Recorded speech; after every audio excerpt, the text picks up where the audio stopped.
सदर अस्पताल में एआरवी इंजेक्शन लगते ही बच्ची की हुई मौत, मचा हंगामा, सड़क हुआ जाम, अस्पताल कर्मी फरार, पुलिस और प्रशासन ने मौके पर संभाला मोर्चा।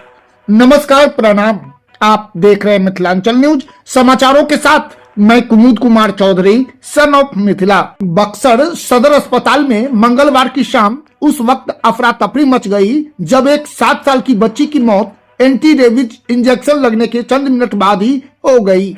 बच्चे को कुत्ते ने काटा था और उसे इलाज के लिए अस्पताल लाया गया था। इलाज के दौरान तबीयत बिगड़ने के बाद डॉक्टरों ने उसे मृत घोषित कर दिया। उसके बाद अस्पताल में भारी हंगामा हुआ। आक्रोशित लोगों ने सड़क को जाम कर दिया, जिसके चलते अस्पताल के सारे कर्मी अस्पताल छोड़कर भाग गए, जिसका नतीजा यह हुआ कि कोई कर्मी नहीं रहने के चलते पहले से मौजूद मरीजों की स्थिति बिगड़ने लगी और स्थानीय लोगों के सहयोग से मरीजों को अन्यत्र जगह ले जाना पड़ा। मृत बच्ची की पहचान वरुणा गांव निवासी प्रदीप यादव की पुत्री साजन कुमारी के रूप में हुई है। साजन की उम्र लगभग 7 साल थी। सुबह करीब 11:30 बजे साजन को कुत्ते ने काट लिया था। परिजन उसे लेकर संध्या 4 बजे सदर अस्पताल पहुंचे, जहां डॉक्टर को दिखाने के बाद उसे एआरवी का इंजेक्शन लगाया गया। स्थानीय जनप्रतिनिधियों ने बताया कि बक्सर सदर अस्पताल की यह नई घटना नहीं है। अगर इस अस्पताल का दशा नहीं सुधरता है तो हम चुप बैठने वाले नहीं हैं और क्षेत्र में एक बड़ी आंदोलन होगी। पूरी घटना की सूचना मिलते ही टाउन थाने की पुलिस मौके पर पहुंची और स्थिति को नियंत्रित करने का प्रयास करने लगी। बाद में सदर एसडीपीओ गौरव पांडे खुद मौके पर पहुंचे और लोगों को समझाकर मामला शांत करवाया। सुनिए क्या कहते हैं गौरव पांडे, एसडीपीओ बक्सर, और मृत बच्ची के परिजन पंकज उपाध्याय, जन प्रतिनिधि बक्सर। देश दुनिया के साथ साथ बिहार झारखंड के चप्पे चप्पे की हर छोटी बड़ी खबरों को देखने के लिए देखते रहिए हमारे चैनल मिथिलांचल न्यूज को, जहां खबरों का सिलसिला कभी नहीं थमता। सूचना प्राप्त हुई है कि एक बच्ची जिसको डॉग जो बाइट हो गया था, जिसकी वजह से जो है वो यहाँ पे एंटी रेबीज का जो इंजेक्शन वो लेने के लिए आई थी और एंटी रेबीज का इंजेक्शन देने के क्रम में जो ऐसी सूचना जो जानकारी दी गई, बच्ची का जो है वो मृत्यु हो गई। मृत्यु के पश्चात जो यहाँ पर परिवार के जनों का कहना था कि डॉक्टर की लापरवाही से ऐसा हुआ है। हालांकि एसडीपीओ साहब आए थे, उन्होंने बताया कि अगर लापरवाही है, जो भी ऐसा हुआ है, अगर किसी की जानबूझ की गलती से हुआ तो उसको हम लोग जाँच कराएंगे और जो दोषी पर कार्रवाई होगी। और इसको सारी चीज़ों को बताने के बाद वो गए थे, लेकिन फिर उसके बाद पता चला कि कुछ जो लोग हैं, परिवारजन है, उनके द्वारा सड़क जाम कर दिया गया है और इसको लेके आम जनता और जो यहाँ के जो रास्ते में जो राहगीर हैं उन लोगों का भी फ़ोन आने लगा। तो फिर हम लोग जो है सीओ साहब को भेजे, फिर एसडीपीओ साहब और मैं खुद आए, फिर उन्होंने वस्तुस्थिति की जानकारी ली और देखा कि कोई बच्ची है, उसका मृत्यु हुआ है। परिवारजन जो है अस्पताल के ऊपर अपना आरोप लगा रहे हैं। ये जाँच का विषय है, किस परिस्थिति में जो है बच्ची की मौत हुई है, कौन जिम्मेवार है, इसके लिए हम लोग जो है टीम गठित करवा के और जांच करवाएंगे। जो भी दोषी होगा उस पर जरूर कार्रवाई होगी। लेकिन सर, जो अभी यहाँ पे लोगों ने सड़क जाम किया था, उसके चलते तमाम लोगों को दिक्कतें हुई। कई मरीज भी यहाँ जो आए और आके यहाँ से चले। देखिए, मैं अभी आप लोग को बताया कि एसडीपीओ साहब स्वयं आए थे, वो परिजनों को समझाए थे कि प्रशासन जो है, हम लोग इस मामले की एकदम पारदर्शिता से जाँच करवाएंगे और जाँच के दौरान अगर कोई कर्मी या डॉक्टर अगर इसमें इसकी संलिप्तता पाई जाती है इस बच्ची की मौत में, तो ज़रूर उस पर कड़ी से कड़ी कार्रवाई होगी। ये सारी चीज़ें समझा दी गई थी, लेकिन पता नहीं पुनः जो है हमको थोड़ी देर के बाद एक कॉल आया कि सड़क जाम कर दिया गया है।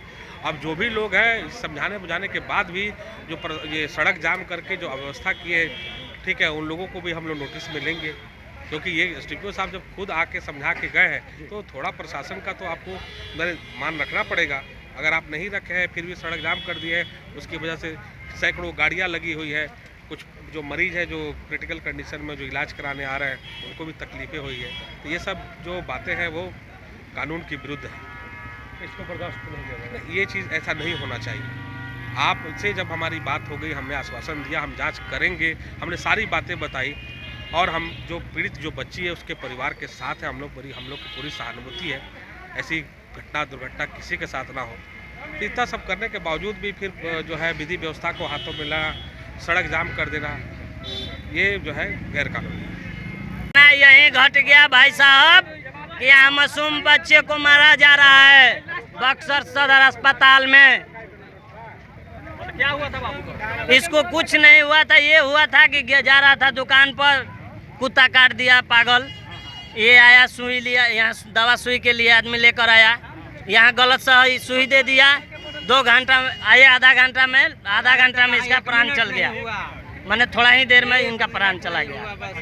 मतलब क्या गलती मानते हैं इसमें? ये गलती डॉक्टर सुई गलती दिया है, दवाई सही नहीं दिया है। इसको जांच किया जाए।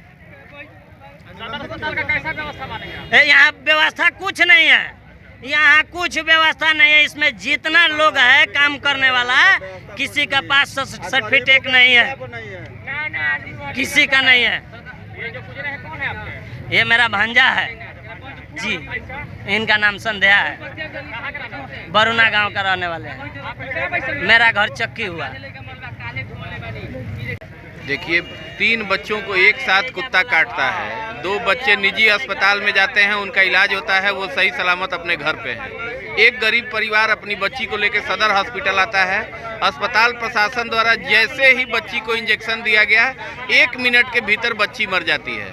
बच्ची के मरने के तुरंत बाद अस्पताल से संबंधित सभी कर्मचारी और डॉक्टर अस्पताल छोड़ के भाग जाते हैं। कहीं न कहीं ये उनकी लापरवाही और उनकी गलती का नतीजा है कि इस बच्ची की मृत्यु हुई है। और इसमें हम लोग की यही मांग है कि ये इस बच्ची की मृत्यु एक हादसा नहीं, एक साजिशन हत्या है।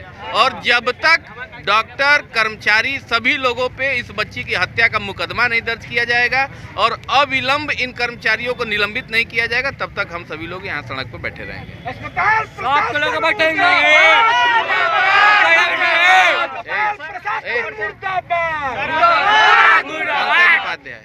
पंकज उपाध्याय।